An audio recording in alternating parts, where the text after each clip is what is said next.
위원장 6회를 시작하겠습니다. 오늘은 최고위원회의를 창원 경남도당 사무실에서 하고 있습니다.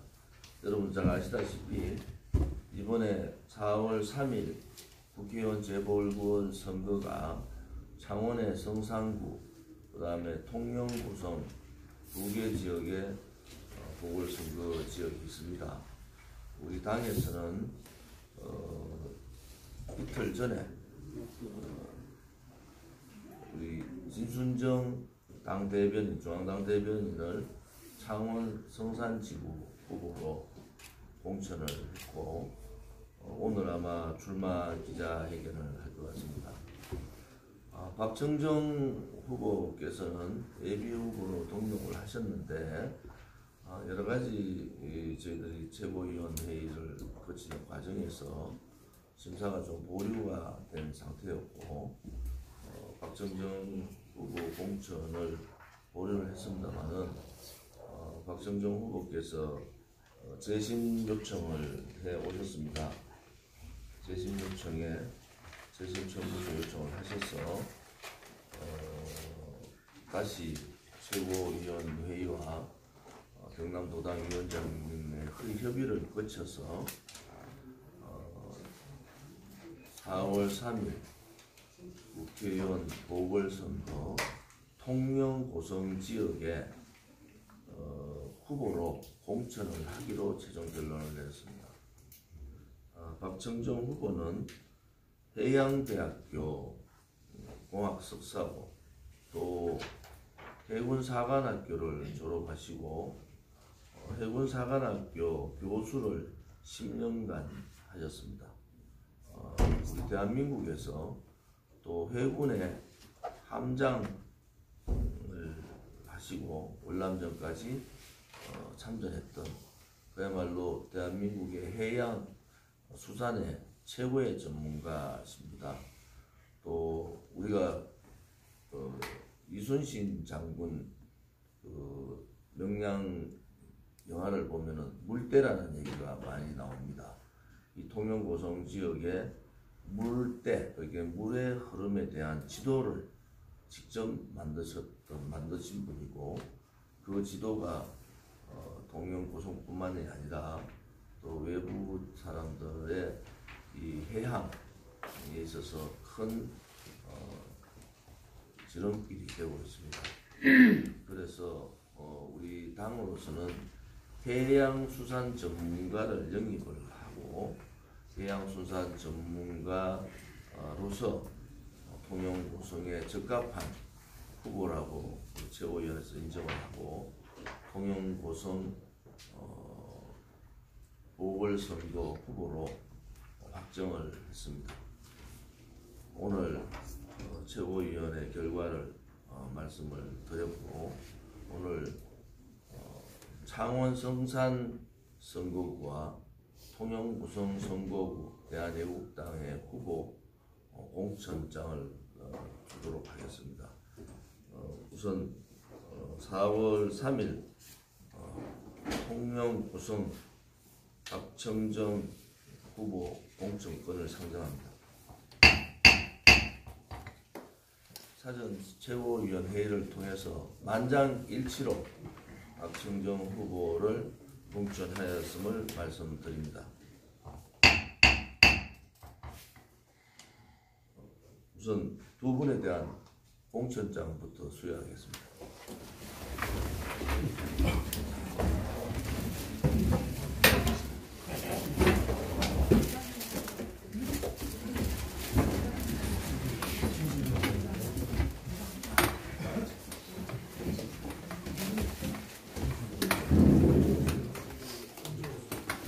이렇게 뭐 할까요? 조금 앉아주시죠.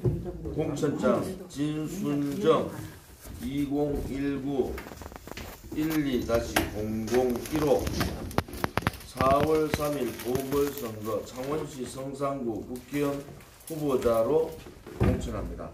2019년 3월 13일 대한애국당 대표 조은진 드립니다.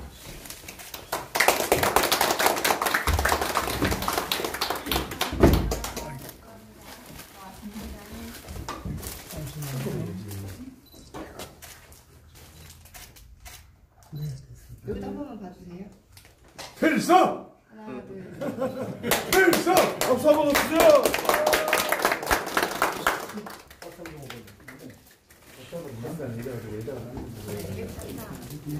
공청장 2019-12-0002호 박청정 4월 3일 보궐선거 통영시 고성군 국회의원 후보자로 공천합니다. 2019년 3월 13일 대한애국당 대표 조원진.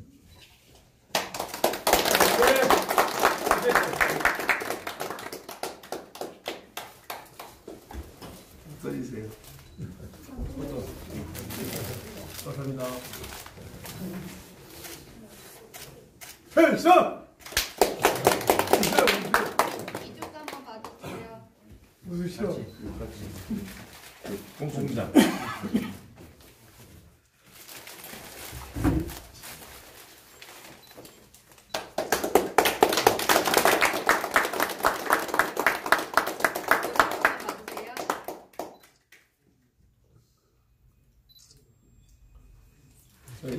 소람 들어야 돼.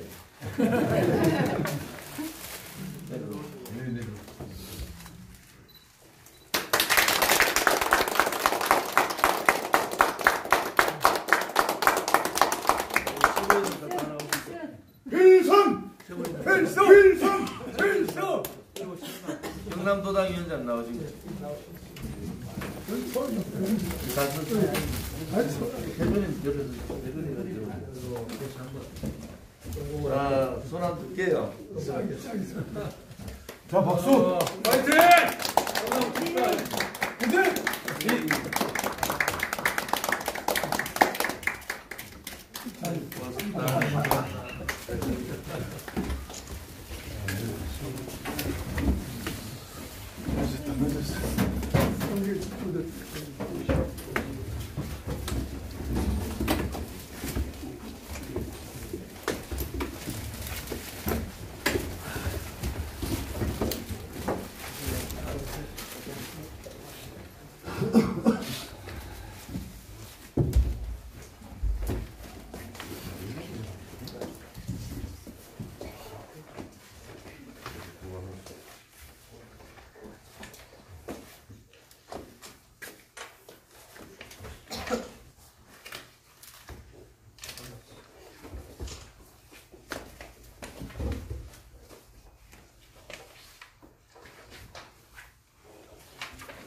이제 그 중계지역의 보궐선거 후보자가 대한애국당 두 지역의 보궐선거 후보자가 정해졌습니다.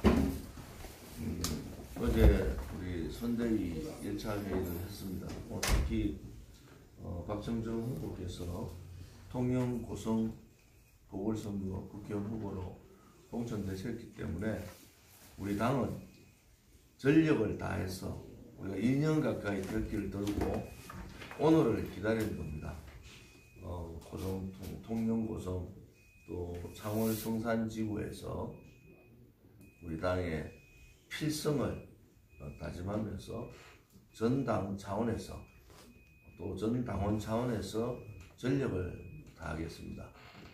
특히 시도당 위원장님들께서 이렇게 많이 참석해 주셨는데 우리 당이 제대로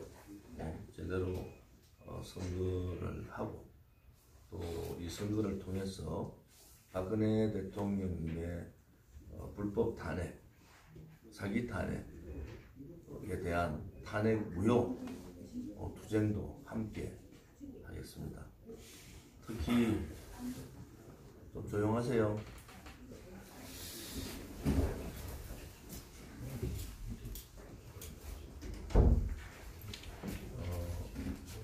오늘부터 창원 성산지구는 오늘부터 서명대 작업을 하고 있습니다.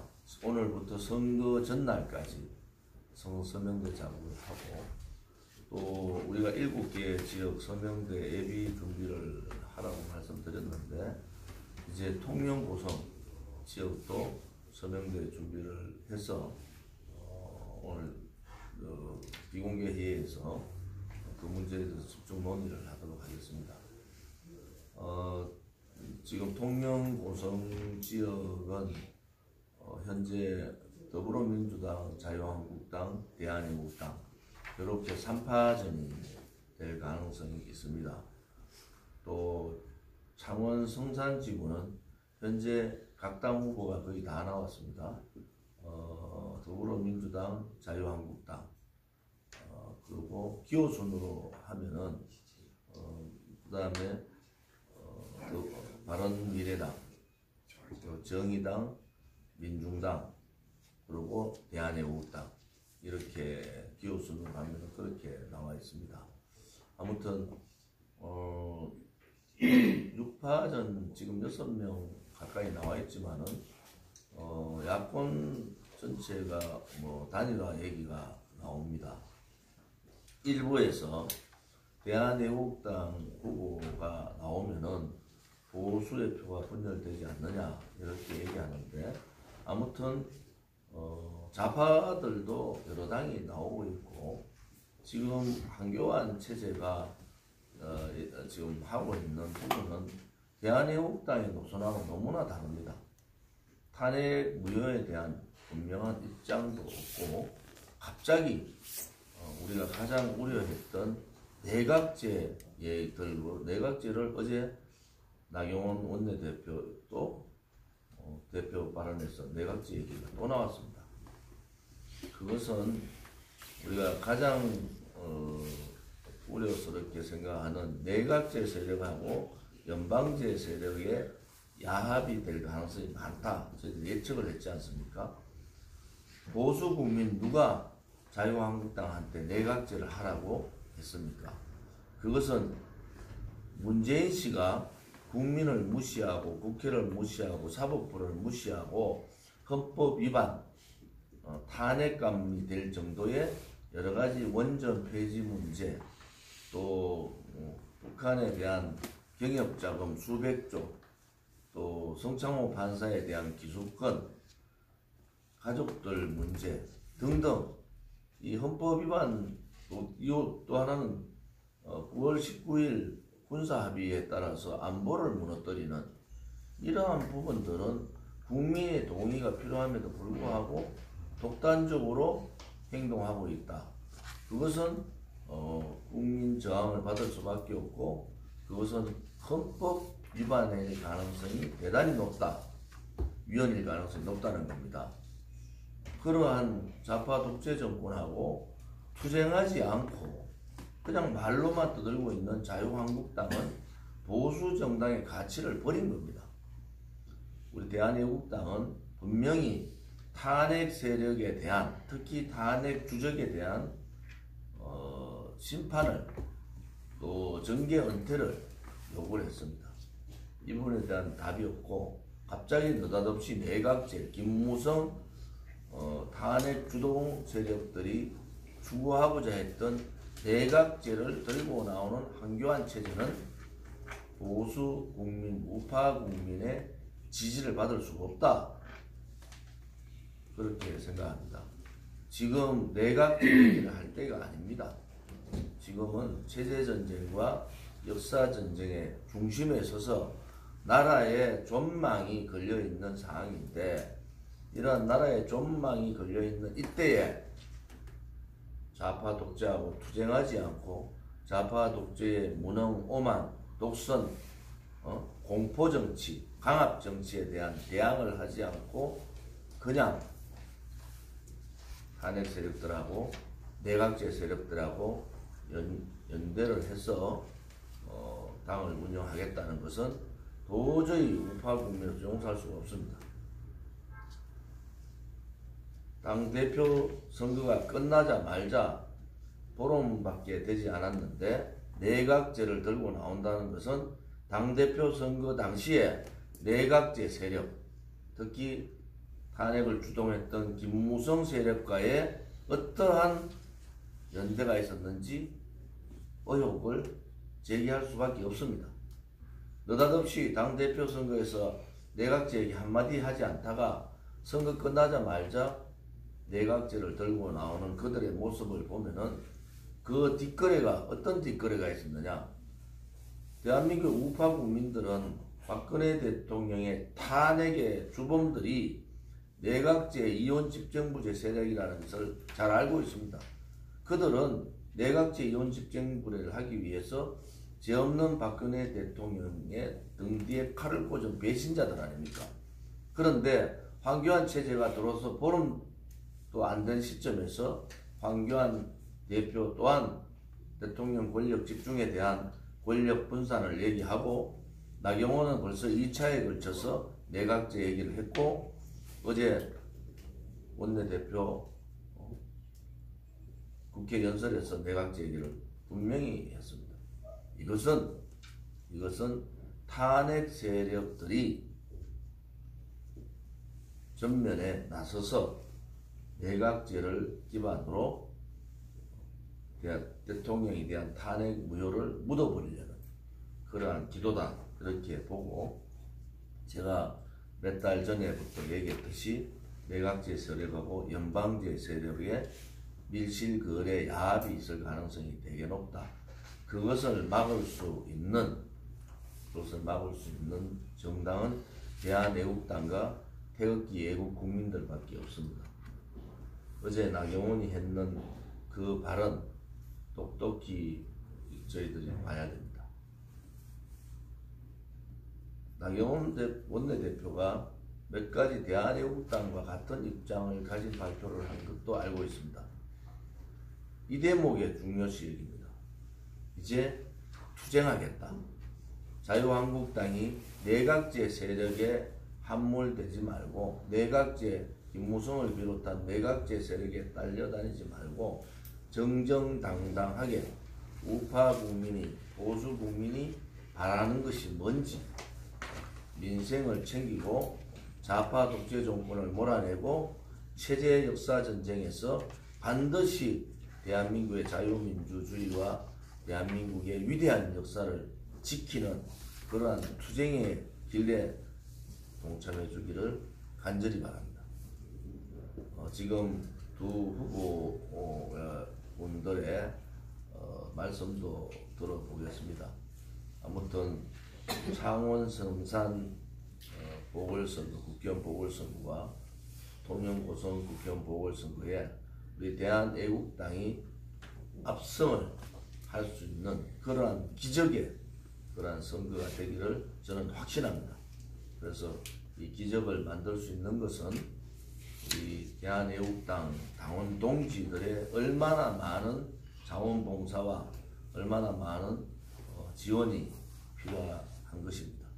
이번 두 보궐선거에 애국 동지들의 자원봉사 참여와 적극적인 홍보, 또 당 차원에서의 적극적인 선거 준비를 다시 한 번 더 요구를 합니다. 선거는 결과는 모릅니다. 저도 국회의원 될 때 5% 대 65% 상대 후보를 꺾었습니다.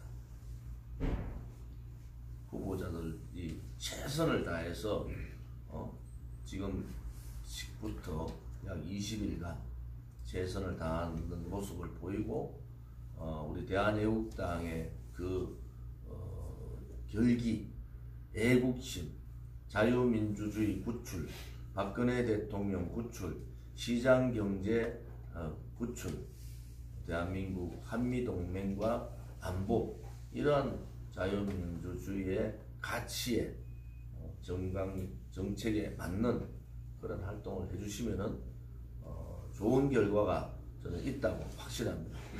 저는 당대표로서 오늘부터 창원에 계속 선거날까지 거주하겠습니다. 또 많은 우리 애국 동지들께서 함께 해주실 것을 간곡히 부탁을 드립니다. 어제 IMF가 발표를 했습니다. 대한민국 경제가 역풍을 맞는다. 투자가 꼬꾸라지고 소비 물가가 올라가고 지금 대한민국 경제의 모든 부분이 빨간불이 켜졌다. IMF는 역풍이라는 표현을 잘 쓰지 않습니다. 이것은 대한민국 경제가 망했다는 것을 얘기하는 겁니다.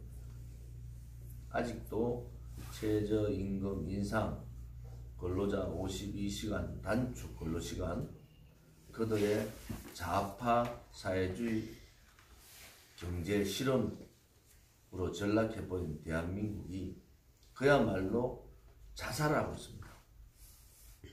나라가 자살하고 있습니다.